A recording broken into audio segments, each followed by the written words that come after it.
Hi friends, welcome to Sandhya study circle. May 6 to 8 current affairs தான் பார்க்க போகிறோம். தினம் ஒரு திருக்குறள். அறிவுடைமை என்ற அதிகாரத்திலிருந்து ஒரு திருக்குறள் பார்க்கலாம். அஞ்சுவது அஞ்சாமை பேதைமை, அஞ்சுவது அஞ்சல் அறிவார் தொழில்.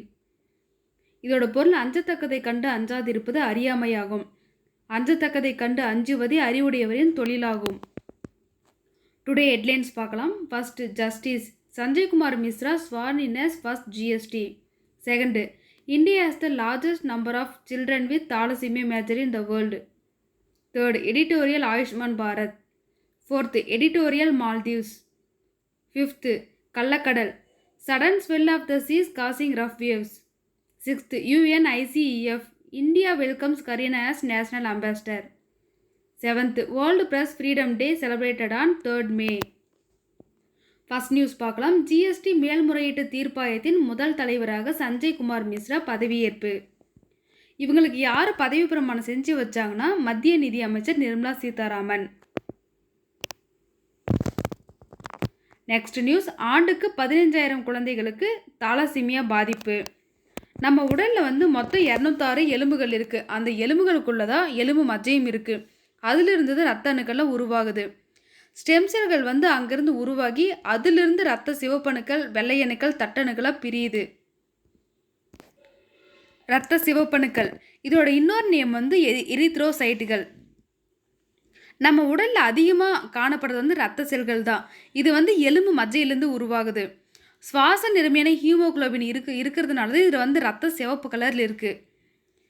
இந்த இரத்த சிவப்பணுக்கள் செல் நுண்ணுறுப்புகள் உட்கரு இருக்காது. இதோட வாழ்நாள் 120 நாட்கள். அதே மேலுக்கு 110 நாட்கள். இந்த ஆர்பிசி செல்கள் ஆக்சிஜனை நுரையீரலிருந்து திசுக்களுக்கு கடத்தி செல்வதில் முக்கிய பங்கேற்குது. நெக்ஸ்ட்டு இரத்த வெள்ளையணுக்கள். இதோட இன்னொரு நேம் லியூகோசைட்டுகள். இது நோய் எதிர்ப்பாற்றலாக செயல்படுது. இதோட வாழ்நாள் 2 to 4 வாரம். இது நிறமற்றவை. இதில் ஹீமோகுளோபின் காணப்படாது. இது உட்கரு கொண்டவை.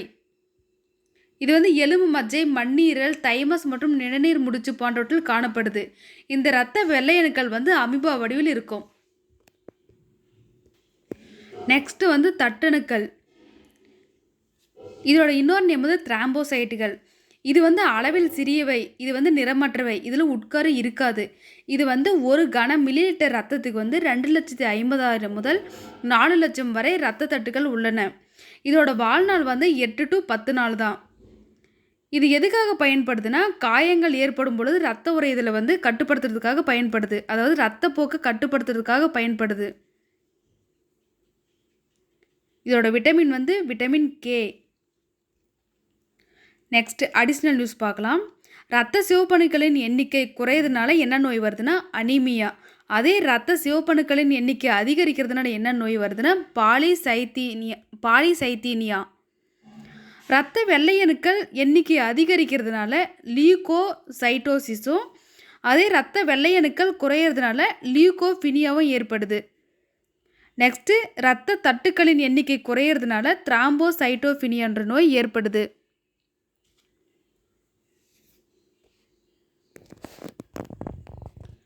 குழந்தைகளுக்கு 206 எலும்பு மஜ்ஜையிலிருந்து ரத்த அணுக்கள் உருவாகும்.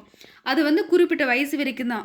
அவங்களுக்கு குறிப்பிட்ட வயசு ஆனதுக்கப்புறம் அதெல்லாம் தடப்பட்டு முக்கிய எலும்பு மஜ்ஜையிலிருந்து மட்டும்தான் ரத்த அணுக்கள் உற்பத்தி செய்யப்படுமே. இந்த தாலசீமியா நோய்க்குள்ளான குழந்தைகள் அவங்களோட உடல்லேருந்து இரத்த சிவப்பணுக்கள் உருவாகாது.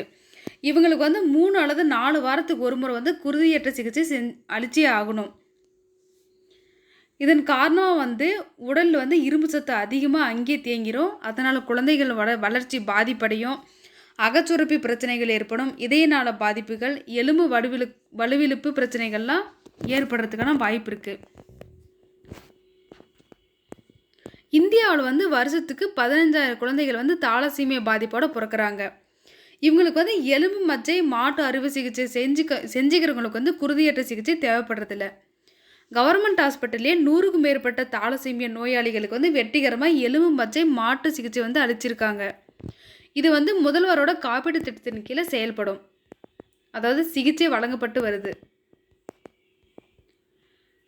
நெக்ஸ்ட்டு காப்பீட்டு சலுகைகள். இது வந்து ப்ரிலிமினரி பாயிண்ட் ஆஃப் வியூ பார்க்கலாம். மெயின்ஸ் பாயிண்ட் ஆஃப் வியூ வந்து ஆல்ரெடி இது வீடியோ போட்டிருக்கோம். ஆயுஷ்மான் பாரத் இது எதுக்காகனா இன்சூரன்ஸ் பற்றினது. IRDA இதோட ஃபுல் ஃபார்ம் வந்து insurance regulatory and development authority of India.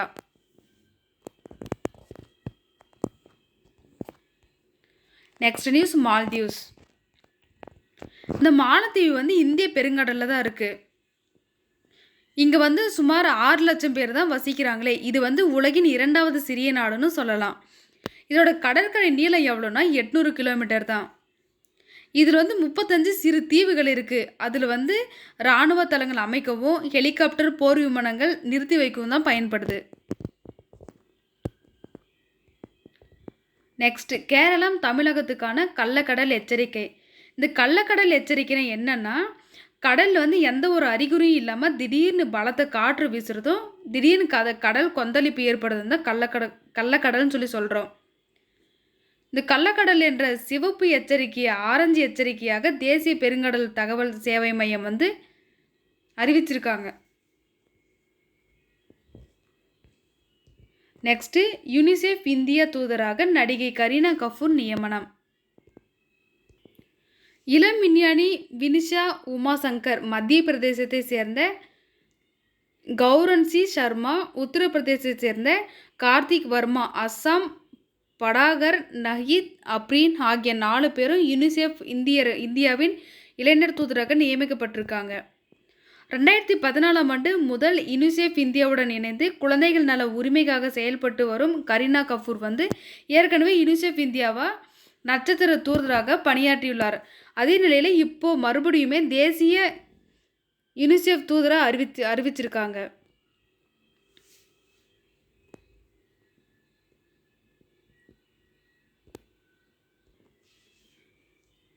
நடிகை கரீனாவை தவிர முதல் முறையாக வந்து 4 இளைஞர்களை வந்து தூதர்களை யூனிசெஃப் இந்தியா நியமித்துள்ளது.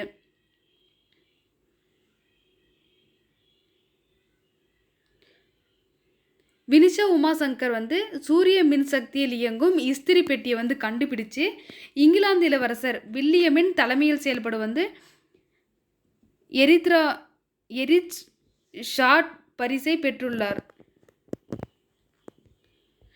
நெக்ஸ்ட் நியூஸ் பத்திரிகையாளரின் பாதுகாப்பை உறுதி செய்ய வேண்டும்.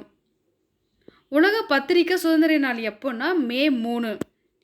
மகாத்மா காந்தியோட ஒரு கூற்று பார்க்கலாம். பத்திரிகை சுதந்திரம் என்பது எந்த ஒரு நாடும் மறுக்க முடியாத விலை மதிப்பற்ற பொக்கிஷன் சொல்லி மகாத்மா காந்தி சொல்கிறாரு. டுடே நியூஸ்க்கான கொஸ்டின் வந்து உலக பத்திரிகை சுதந்திர நாள் எப்போ இருந்து கடைபிடிக்கப்பட்டது? ஆயுஷ்மான் பாரத் வந்து எந்த ஸ்கீமை சேர்ந்தது?